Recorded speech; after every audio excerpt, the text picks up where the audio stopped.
Step into the game, we're talking wood and grain. Charles bring the heat on Southern Yellow Pine. Mascot U.S. species, all is on the line. Gregg with the spruce, keeping knowledge defined. Ashen moderates, drop the facts in the booth. We on the buy, the sell ain't no hidden truth. Economics and trends, we got it all so clear. Lumber Word Podcast, best believe we're here. If you wanna make more, get in on the score. Join us every week, you'll be hungry for more. Love a been keen, though, whoop made known. Such rain Charleston, slide, plum ram known. Open to the scene, with the lumber supreme. Charles laying down facts with that southern yellow bling. Mac got that U.S. swagger like strong timber beams. Gregg's insights on spruce, rewrite the themes.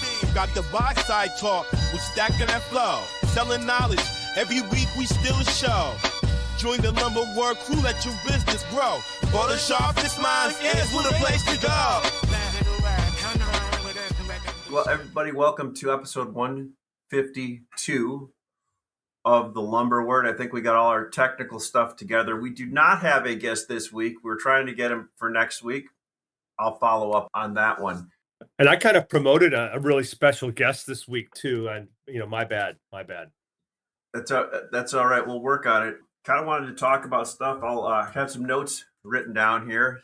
Since this is Wednesday, important day today. It's Wednesday the 14th, one day before November expiration of lumber futures, which everybody loves to talk about. A few people use them.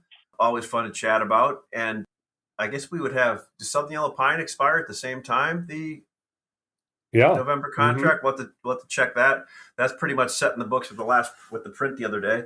And I put some little notes here. I want to talk about the cash market. So what I'm seeing is, I think a lot of people just took business at the end of last year. And when I say a lot of people, toward the end of the supply chain, I think builders went out, multifamily went out. Multifamily's job is to be short all the time. And I don't think, just my opinion, I don't think people respected the market potential for the first part of the year. And I'm seeing that through a couple things. People, I had to say no to an order today because the guy wanted it delivered tomorrow. It's like, I can't deliver something 800 miles tomorrow or 700 miles. I'm like, no, I hate saying no to people, but I've had to do that a lot of times. And also having people ask me, is this thing real? Or how long is this going to last? I'm like, how long is what going to last?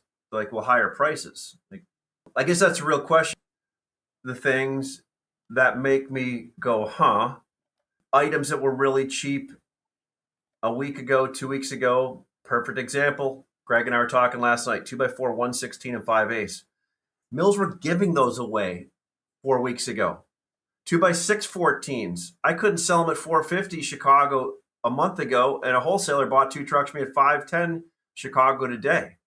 So, like, Matt, I'm beginning to kind of, you've been pushing it for a long time. Like, man, I think this thing, I gotta respect it at least. It seems that it continues to just march, and the reason I like it is it's not going crazy, right? It's not like silver. It's just plodding along. So, kind of want to throw that out there and see what's everybody else seeing on their little pig farms. Your buddy, our buddy Sig, who's been on the show a few times, called me the other day, and he's quite the futures technician. He's like Gregg. He's got kind of a mind for math, and he did that for a living before he got into lumber. He was a futures derivative type guy in New York, and so he's good at charts and graphs, and he was pretty bullish, and I not as bullish as what I've expressed so far in the last month or so. We're at 600 now in March, and I pegged the 800 as the high was my number, so we got a ways to go. But my experience tells me that these types of markets where we just came out of 9 months of downdraft, they tend to last to the upside longer than people expect. And because you go into them, and a lot of people are not prepared for higher prices. They just mentally aren't prepared. They don't believe the first third of it, and then they might start buying some stuff in the middle third of it. And then they for sure get long and wrong at the end of it. And then, they just go longer. And so I'm trying to do the opposite. I've been buying a lot in the last 2 months, and now I'm trying to slow down my sales a little bit just to protect what I have already invested in and just be a little bit more cagey. It's a lot harder for me to buy lumber right now than it was even 2 weeks ago or a week ago. So, and I have to pay more. So, if I have to pay more and my availability is limited, then, I'm going to reflect that in my sales strategy also. And I think that's just the smart thing to do. Great point. Talking last night, we've had to slow sales down because we got to ship so much shit and get it out right now. What's the point of piling more trucks upon? We're quoting the week of Feb 2 on lumber that we have prompt on the ground, just based on. I mean, the really, number of orders. what's the difference between $10, right, on a per stick basis? Ash, you're good at doing that kind of math. So if you raise your price $10 on a truck of 2x4 14s, how much more is a guy paying per piece? Like 3 cents? Who cares? Yeah, very, very little. Very little. The thing that I'm trying to wrap my head around is we know that spruce mills at today's prices, you look at today's price, it's probably, maybe it's back to the fourth quarter average price they got after the price increase it's had. And that's probably represents, somewhere between $100 and $200 a thousand loss.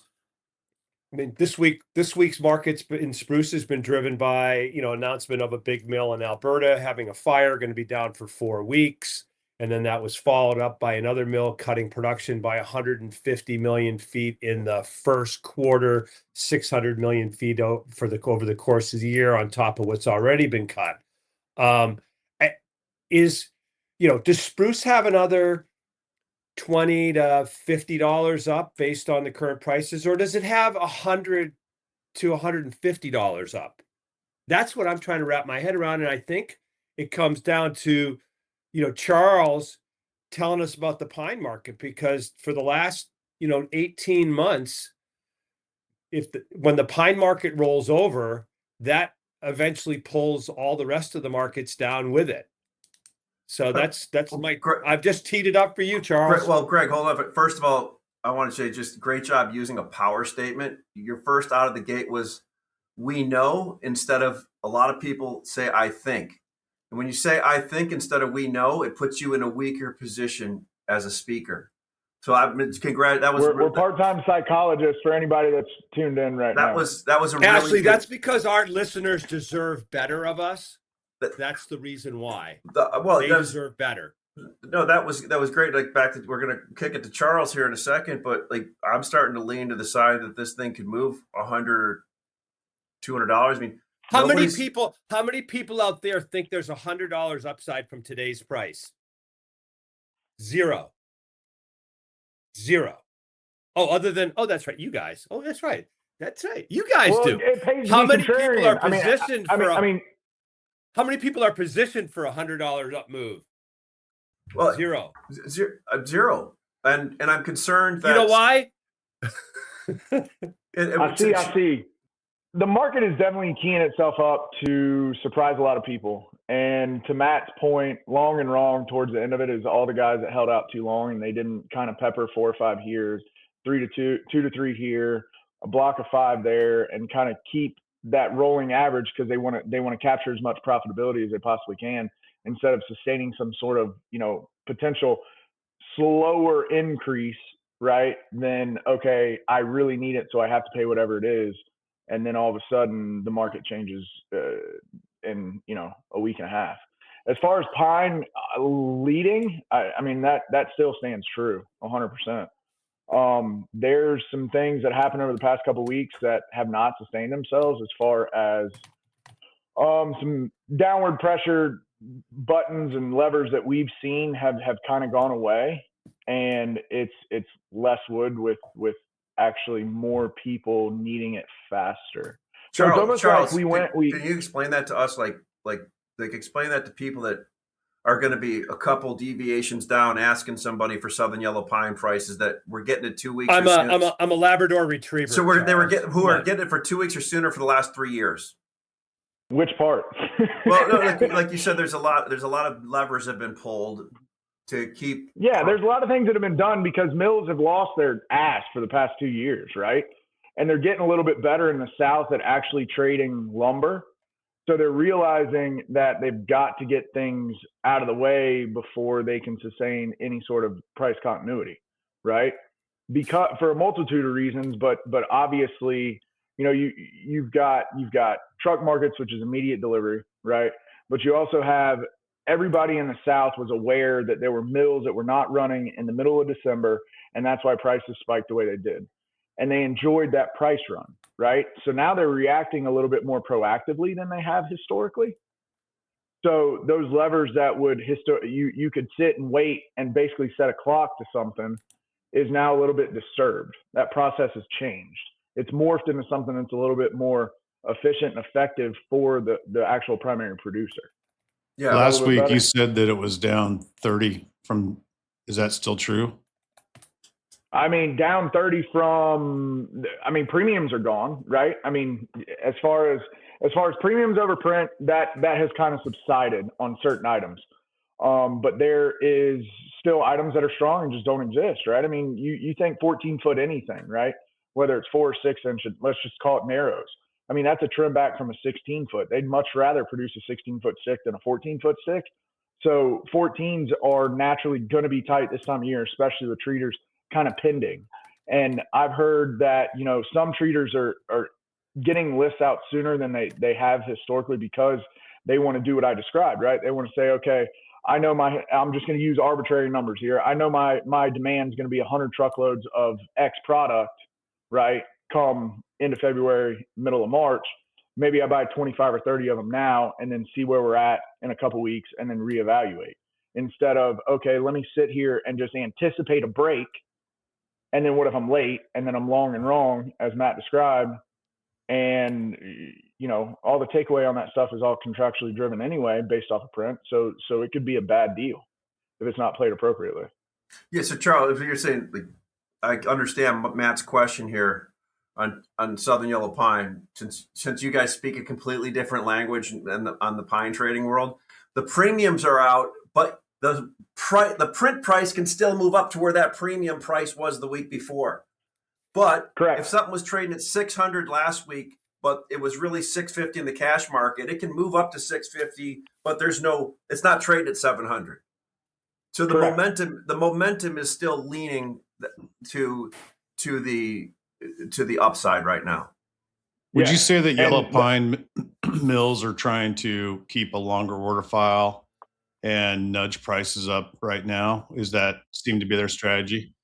I think some of them are looking at it based on, like I said, not to sound like broken record, what the appreciation they saw over 2.5 weeks, right? I mean, you look at 12.1 to 12.20 or 12.17, right? And there was $70-$80 in there, right? And print didn't show it, but people were still paying it. So you've got people that stepped in and had to buy it because they didn't have a choice because they needed it. And the question remains, right? It's kind of a conundrum, right? Because it is indicative of what pine does. And I was talking to a colleague of mine that I respect very highly yesterday, and we were talking about the relationship of spruce and pine, right? And why 6-inch historically in pine leads the market up or down, right? And we keyed on the fact that 6-inch pine and spruce are probably, and North American species as a whole, right? Doug fir, hem fir, whatever, right? Those species are so interchangeable. And when there's a price break in one that has been historically accepted, the outlier gets dismissed very rapidly, right?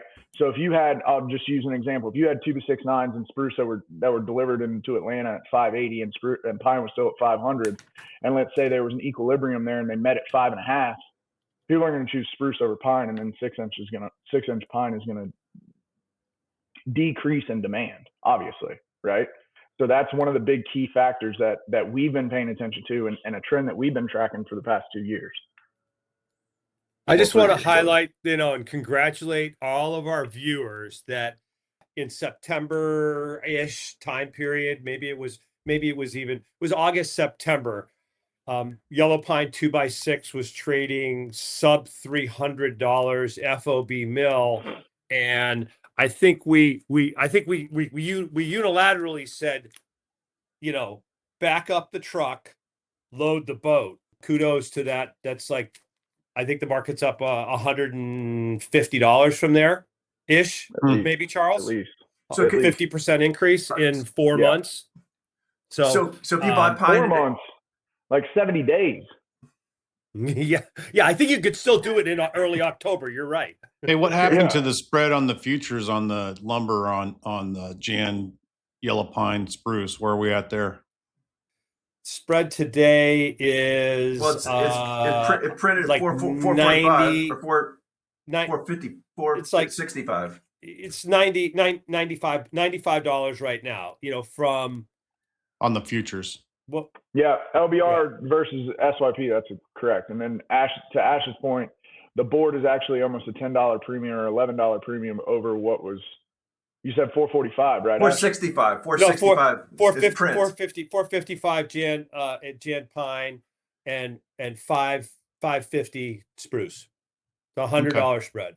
Yeah, I'm just saying what print is. The print came out at 465, in which tracks the Random Lengths Fast Market tracks that print price. Hey Ash, what is the Southern Yellow Pine contract underwritten by?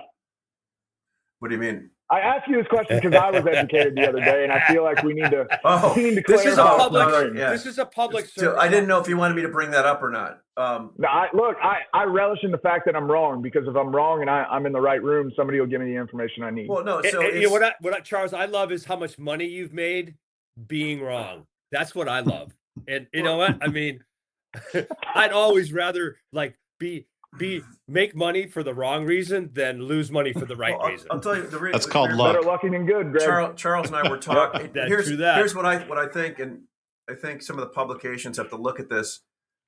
But Charles, you brought up a good point. So while we were mutually sharing information on Saturday, which by the way, my wife looked over at me like, "Why are you talking lumber on Saturday?"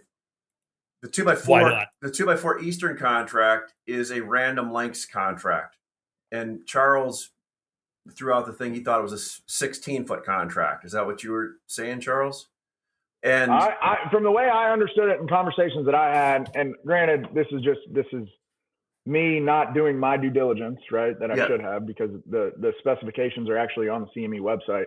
But I was, to my understanding, it was a 2x4 16-foot east side contract, not a composite contract, which changes the game quite a bit. And Ash, you and I went through a couple different exercises because we got to figure out what tally are we substantiating that composite price to. And here's the thing, like you said, is like I find that you're pretty highly intelligent trading futures and doing stuff in EFP and everything.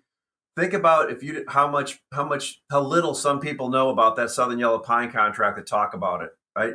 So it's a random contract, and you said that East side mills and 4-inch are mainly 8 to 16, not 18 and 20 mills, right? So correct, a majority of them are. There's some mills that'll pull long length, but yes. So everybody needs to find out the details of what that Random Lengths is looking at for two reasons.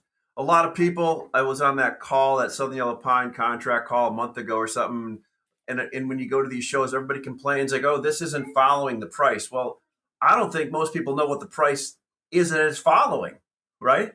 And you could have two different publications out there looking at two different type of tallies or whatever. Everybody needs to figure out what the tally is they're looking at, right? Because like you said, we loaded 5 different trucks. And the spread was $10 to $15 different if you manipulated 2 or 3 units one way or the other. So if I'm a reporting mill, right, I can tell somebody I sold a random tally, but it had 6 16s on it, right? Or 2 10s and a 12. It's a much different price if you had 5 8s and in something else. It's still technically a random tally, right? Anyway, that was.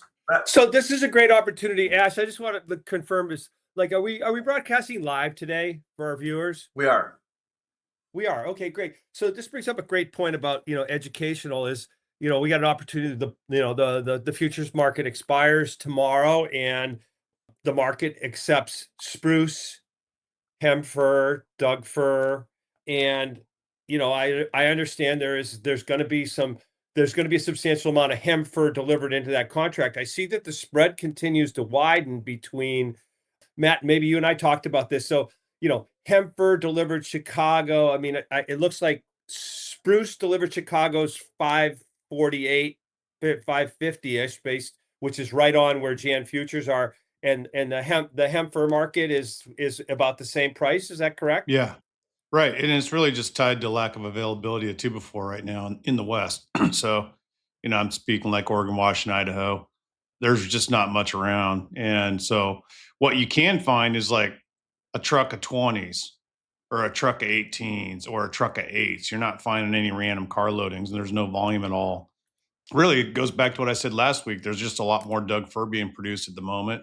And the rally is accepting that too, right? So the Doug fir price has been sneaky good here the last couple of weeks, and that gives mills options. They don't have to just pump out a bunch of cheap 2x4 hem fir at 500, 515 Chicago type levels. So that ship sailed. It's gone. Probably won't come back for a while. And really most of the last several years, hem fir and spruce 2x4 is traded about equal. Really. So this was kind of a weird situation the last 3-4 months where hem fir was substantially cheaper. There was just a lot more of it around. And now we're going back to more of a traditional mix where you're heavier Doug fir in the West, lighter hem fir, and then the hem fir and spruce prices just sort of trade equal to each other. The lumber market can be unpredictable, but with the right tools, you can make confident decisions. Fast Markets is the trusted home of the Random Lengths Weekly Report, providing detailed pricing for over 1,600 products, including softwood lumber, structural panels, and more across North America. As for hardwood markets, the Hardwood Market Report is your go-to source for pricing benchmarks, market commentary, and in-depth monthly insights through HMR Executive. These resources give you clarity in a complex market, helping you stay informed and prepared. Fast Market's Random Lengths price assessments are derived from verified price inputs collected via online submission forms, authenticated physical documentation, and interactions with buyers and sellers across the supply chain. All data is evaluated within Fast Market's proprietary assessment platform, Mind, in strict accordance with our published methodologies. Each assessment undergoes a rigorous approval process prior to publication. Key benchmark commodities are subject to independent third-party audits to ensure alignment with Fast Market's methodologies and compliance with IOSCO principles for price reporting agencies. Get started with Fast Markets today. Visit fastmarkets.com/lumbertalk to find out more.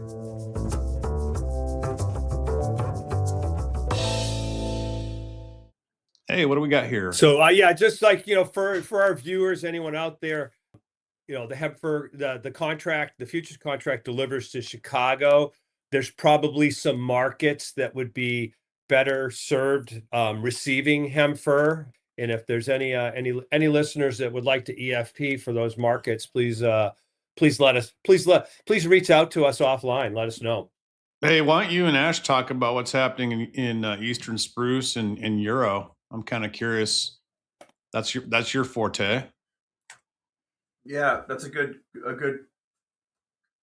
Eastern spruce market continues to, I guess I just say it continues to grind higher. The shipping availability doesn't seem to be as tight as it was in the West. We're still able to buy most items for 2 week or sooner, car or truck shipment. Matt, you and I had a conversation and up, it's back to that. What we've been doing is we've been basically replacement buying as we sell. We've been backfilling that, saying, hey, it's only the second week in January. We need to have inventory, inventory we buy today, carload shipping, the week of the 26th. That's basically what we're going to be selling in March probably.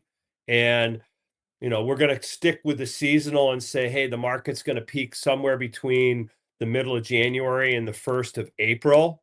Mid-January mid-February and 1st of April. Mid-February market peak probably is in the $20 to $40, $50, depending on the item from here. And, if we're able to run all the way till April, then we're probably in that 150, and you get we get close to 700 Chicago. I don't know about 800. That was an aggressive call on your part, Matt. And you know what? I hope you're right, because that'd be like COVID kind of times, huh? We're noticing in the East, things that made the big moves had a lot of the high volatility. 2x4, 104 and 5 ace from bottom to top. How much are 104 and 5 ace up from a month ago to where they're trading at now, Greg? They moved first, and they're probably up, I don't know, 60 to $70 a thousand from the low trade price, not print from price. low trade. Yeah. I look at I look at market, whether it's 8s, 9s, 10s, things are up pretty much anywhere from $50 to $80 a thousand from low trade. That was like early to mid-December, when mills were clearing the decks. 2x4 16s that were trading in the low trade in the 540, 550 delivered Great Lakes area. Now you're 620 to 640, right? Yeah, I mean, 2x4 116s are still strong. 2x6 104 and 5 ace got going. The laggard, Matt, is like 2x6 92 and 5 ace stud grade. That's still cheap. Euro spruce, I think you always said 2x4 and 2x6 16s are really liquid right now. It's hard to find any Euro 2x4 16s.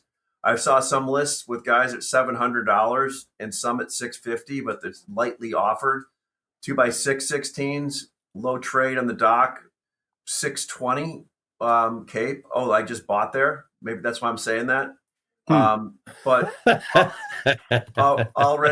already selling above there. Less Euro coming over. More people looking for premium type of products. You think that they might change their strategy going into the second quarter, though, if they see these prices? Let's say we go up another 50 from here. Okay. Just academic review. Now you're talking low 700s for 2x4 16s and high 600s for 2x6 16s. If we're up 50, right? Does that invite a lot more importing in your mind? If we're the cheapest alternative to all the other countries around, yeah, for the guys. I think the substantive increase is probably more.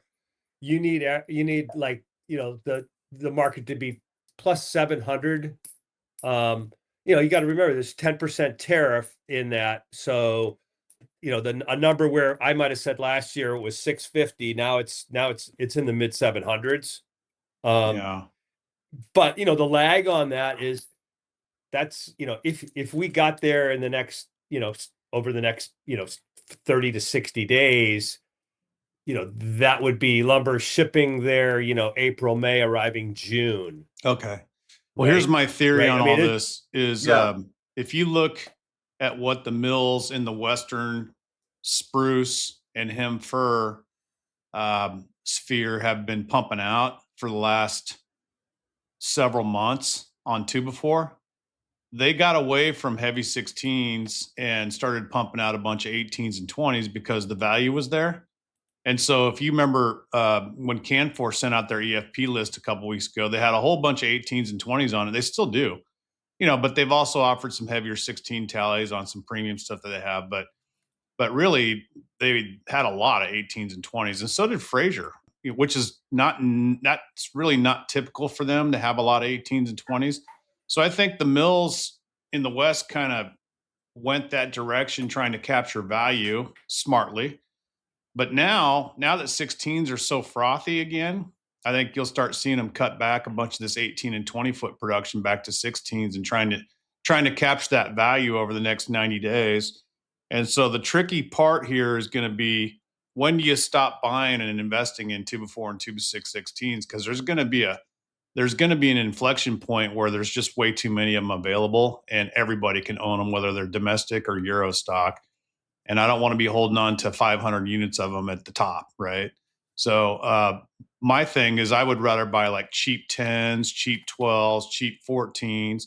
And then if some mills get, burdened with 18s and 20s, yeah, buy those too, but just start to avoid the 16s and start Matt, to invest more. that's a good thought, didn't it? Wasn't it? I don't know, 3 or 4 years ago, where 16s went discount to 14s.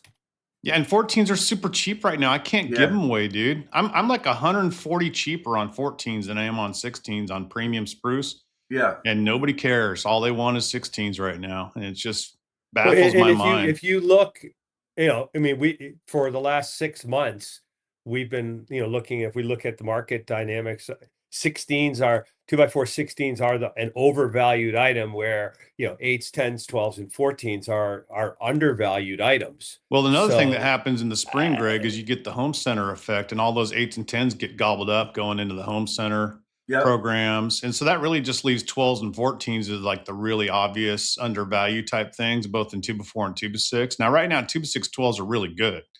So there's no undervalue there. They might even be overvalued.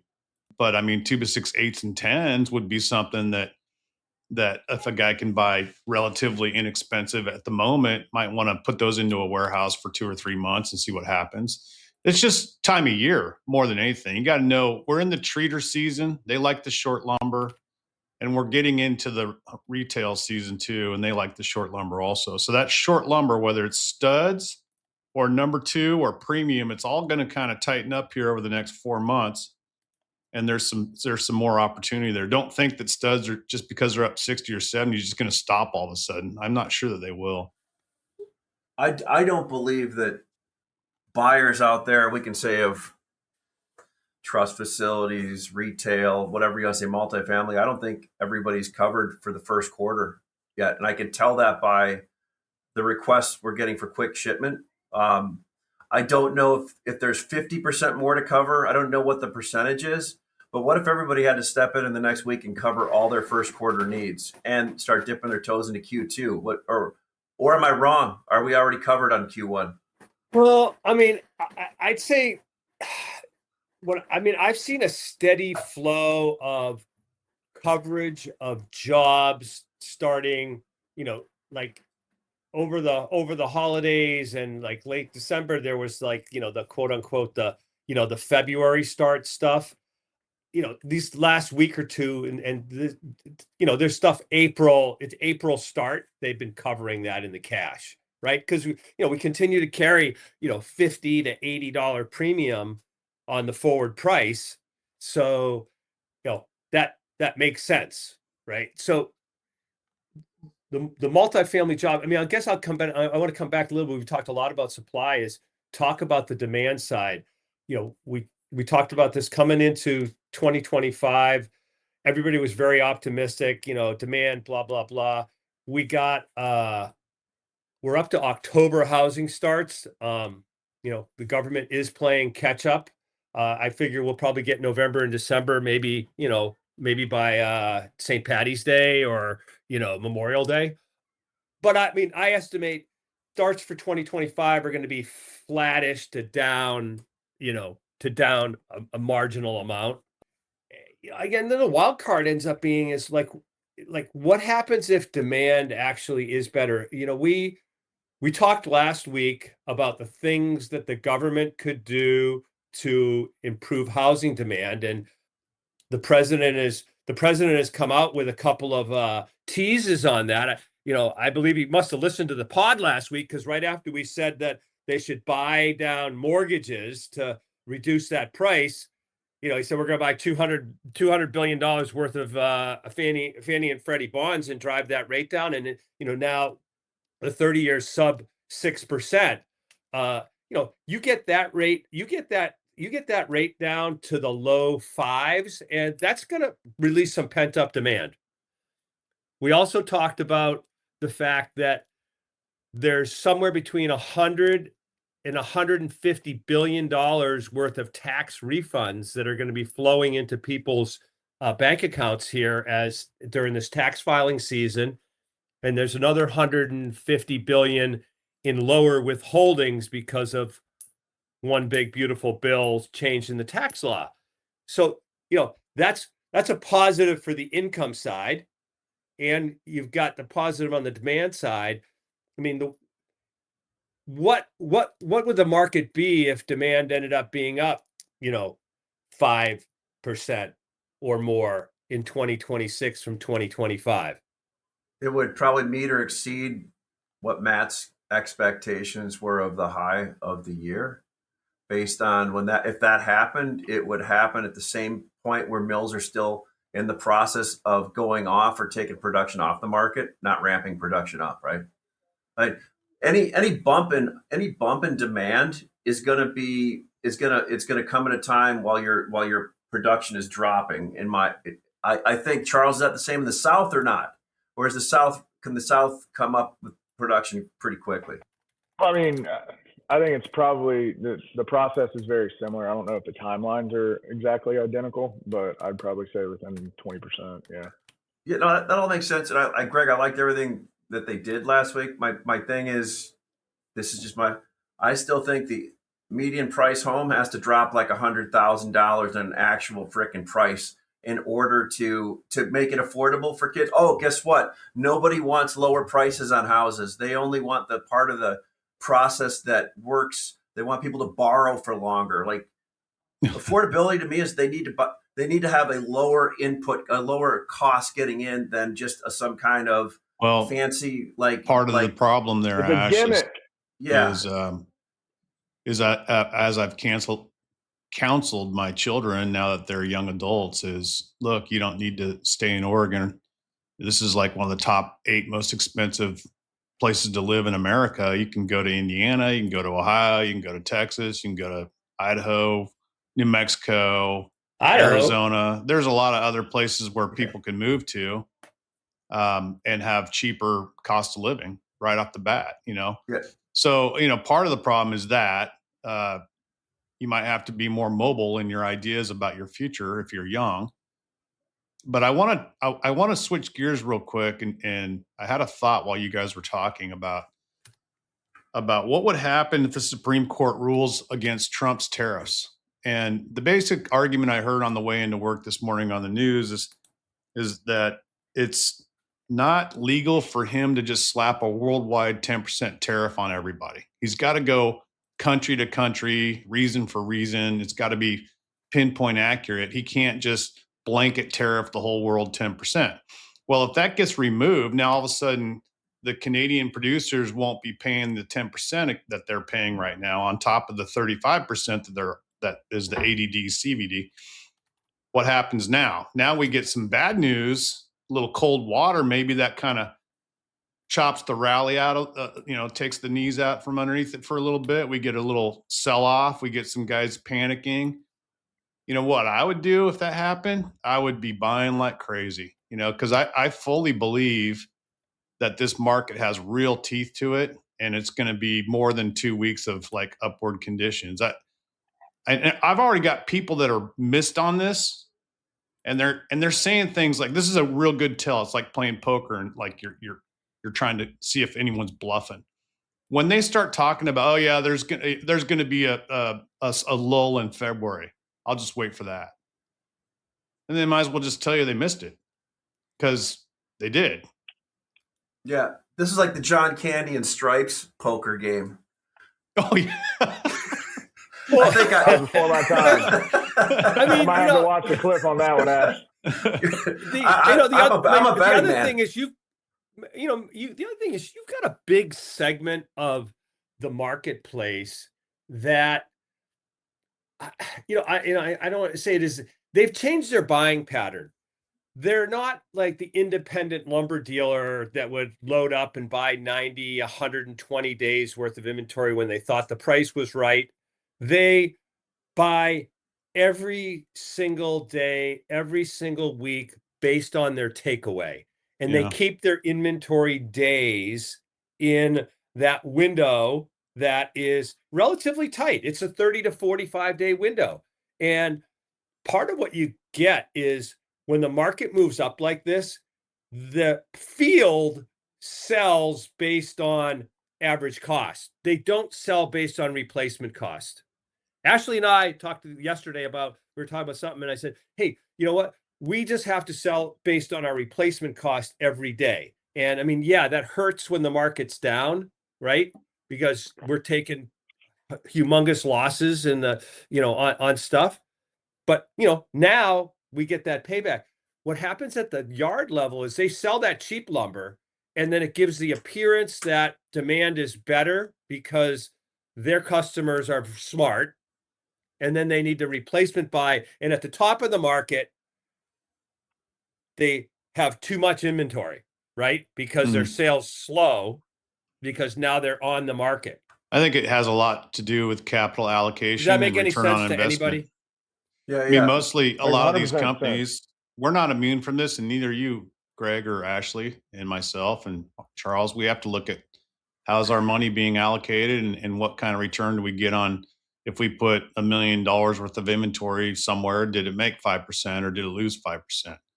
And so what's happening here at the beginning of the year is all the bad ideas and bad return on investments and misuse of capital is being eliminated or has already been eliminated for 2026. And so that we start the year off with a lot tighter supply base. The fly-by-night wholesalers that put some wood on the ground, even the distributors that do it all the time, they've tightened up their SKUs. Everybody's kind of running a tighter ship here at the beginning of the year, and I think it'll remain that way. And so you've got a different kind of marketplace that we're in right now compared to 3 months ago. We were swimming in lumber 3 months ago, and guys had, myself included, beaks and feathers all over the place. We joked about it on the podcast. You know how many beaks and feathers I have left? Hardly any. I've blown them all out. I just took the losses and got rid of them. And you think I'm going to go put more of that back into my inventory in 20? No. So there's going to be some fiscal discipline. That's what Greg's talking about from these big companies that don't want all their money tied up in inventory. They got to keep the short leash. And I think that kind of market, that tension, it allows for longer rallies. It allows for mills to actually have a chance to make some money again, right? Yeah. We got a long ways to go, though, for the Canadians to make money with that 35% deal that's going on right now. If we were down at 10% or 15%, they'd have a shot. And I don't know the economics of Southern Yellow Pine. I can only guess that they're starting to reach sort of break-even levels again. I mean, if we're up $70 or $80, is that about right, Charles? Are they making money now? No, they should be making money now. Okay, good. At these levels.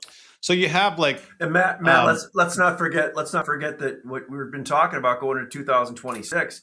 I think there's a lot more price discovery on lumber out there because there's less contracts this year. That's another thing that's driving the cash, right? Like people thought, it'll be easy to buy lumber all year long. I'm going to cancel my contracts. Well, we'll see how that strategy works. Which traders like us love it when there's less contracts out there. That's that's just better for the market. There's real price discovery, right? Yeah, for sure. Yep. Yeah. Well, cool. Anything anybody's buying and selling that they like and don't like, kind of like the Merry Day dump, except I know I'm buying 2x6 16s, I think. And Greg, I'm going to make this our idea. We still think 2x6 16s, especially the premium stuff, is going to go a premium to 2x4 16s. It's close right now. Yeah, they're almost the same price right now. And yeah, we're expecting the 2x6 16s to trade premium to 2x4s over the next 30 to 45 days. Yes. I want to buy some 2x6 14s, but I just can't do it. I mean, there's some stuff sitting on the docks down there at like 445, 450, which is cheaper pencil trim than 12s. But I mean, there's some values that what are we getting rid of? Like said, anything that we've got that's older or whatever, but like we kind of got the inventory right size. There's nothing to get rid of. We have holes and stuff we're looking to fill right now. Yeah. 2x4 16s. We're not afraid to spin those quickly. I put it that way. That's one thing we're not ashamed to get rid of if we're getting our number for it, because at some point when musical chairs are done, like you said, Matt, the good point you brought up, those things could be, traded at the same price as random, right? I mean, they could suck out $100 in 30 days. Just on oversupply. I'm not sure it'll happen, but I've seen it happen. I would say again, I'm just going to repeat what I said last week. I think people should be paying close attention to 2x8, 2x10, and 2x12, all grades, all species. I just think that the log size is an issue, and that's going to limit your options as a buyer, period, in all regions. And then, like I said, I think just short lumber and undervalued lumber, whether it's 2x4 and 2x6, guys should really take some risk. Go for it. Just be naked long. Don't worry about hedging it. Yeah, just buy it, stack it, sit on it. Just put But it if on you the want- table, eh, Matt? But if you Pardon me? want to just make a great return, you've got a good option right here. I mean, if you buy undervalued items and sell March futures at 605, that's a 50. Like we rolled from Jan to March today at $55. Yeah, I'm starting to look at March. Like that's. Yeah.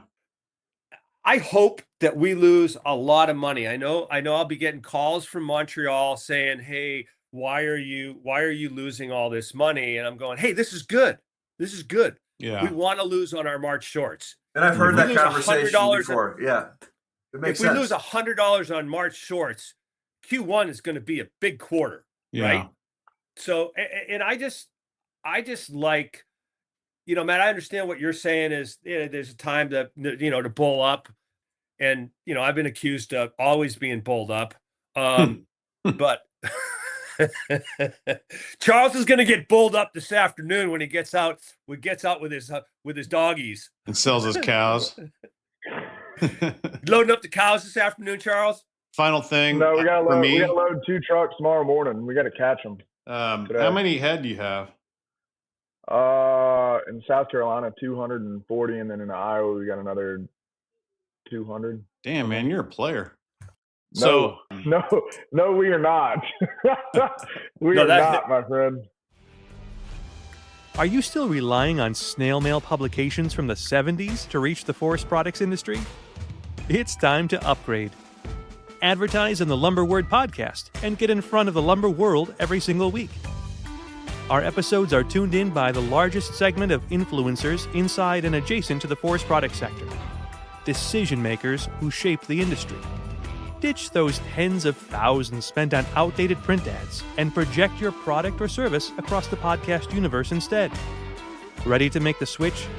Head to thelumberchannel.com, click on Connect, and drop us a line with your info. Let's amplify your message today.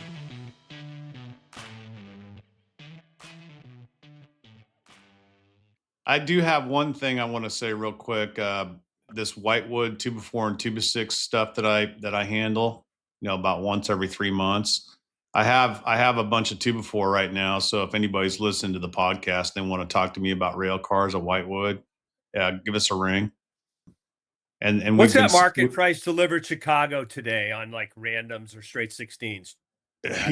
We're trying to get. You want to share that on the pod?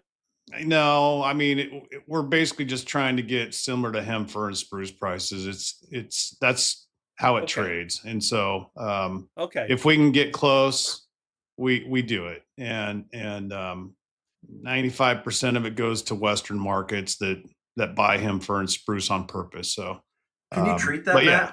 Matt, can you treat that product? Can you treat that product? Yeah, some of it goes to treaters. Most of it goes to end user retailer guys.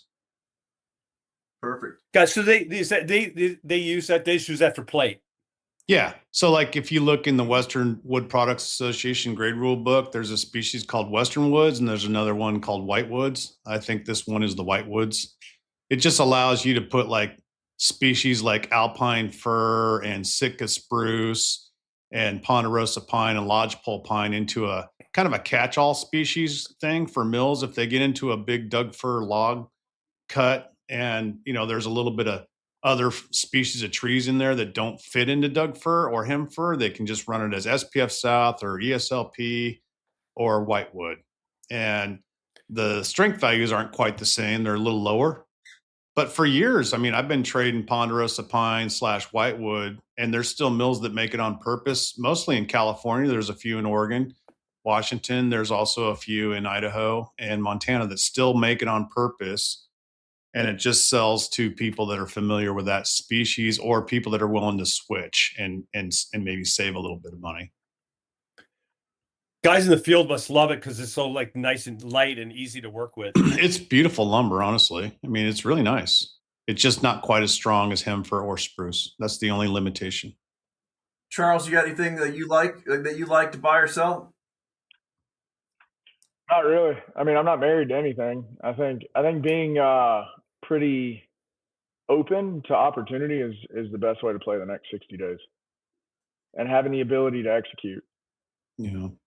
And selling at replacement cost. If you can't sell at replacement cost, don't buy it. Above replacement cost. That's the goal. Above, well, I mean, at or above. Yeah. I mean, yeah.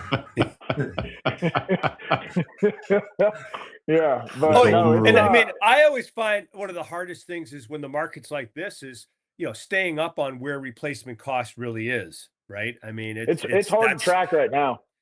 I mean, it really is. And we got, we've got these price lists that we work off of, and trying to keep them up to date based on like where you can rebuy is definitely a challenge. But we might take a few orders too cheap here and there.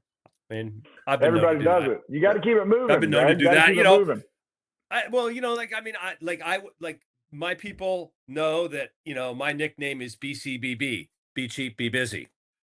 Guys, great to be with you this week. Look forward to next week. Bye, boys. Yeah, be good. See you guys. Bye. Thanks for listening to this week's episode of The Lumber Word. The Lumber Word podcast is dedicated to engaging conversations about the lumber industry, including trading ideas, market trends, and evaluations of overvalued and undervalued assets. We wish to emphasize that the discussions and opinions expressed in this podcast are purely for informational and entertainment purposes. They should not be considered as financial or investment advice. We encourage our listeners to make their own financial decisions, taking into account their unique circumstances and financial goals, and to seek professional financial advice if necessary.